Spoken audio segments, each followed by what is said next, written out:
Making your personal Avenza maps. We're going to use a site called CalTopo. We're going to choose a map and choose the layers, and we're going to put that map onto our phone. Okay, we open it up. We're going to choose a map that's not a Google layer, so we're going to use this USFUS 2016. You'll also see we have fire activity enabled.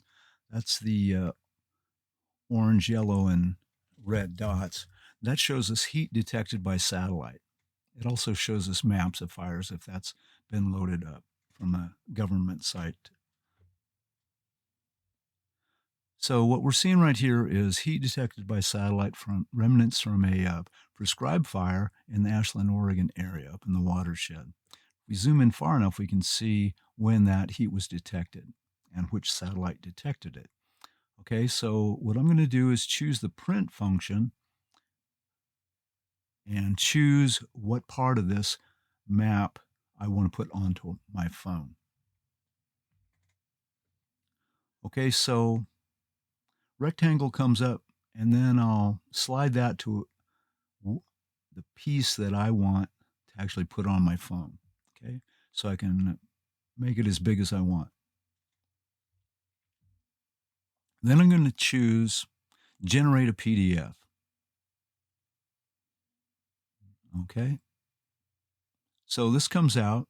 This I could print, I could email, but I'm going to use the QR code at the bottom of this map. You see this map noted as OS57. I'm going to open up my Avenza app on my phone and use the QR code reader and put that into my Avenza collection.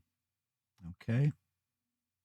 This is a lot like what we do at fires when we take a picture of the QR code on the incident action plans.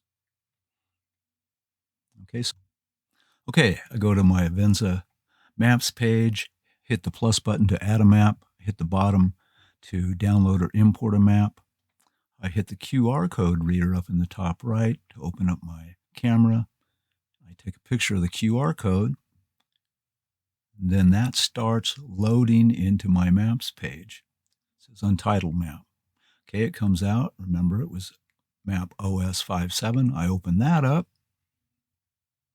And there it is. There's that map that was on my laptop. Now it's on my phone. Blue dot indicates my position. So I've got all the functions of the Avenza app on my phone from the map that I chose off my laptop.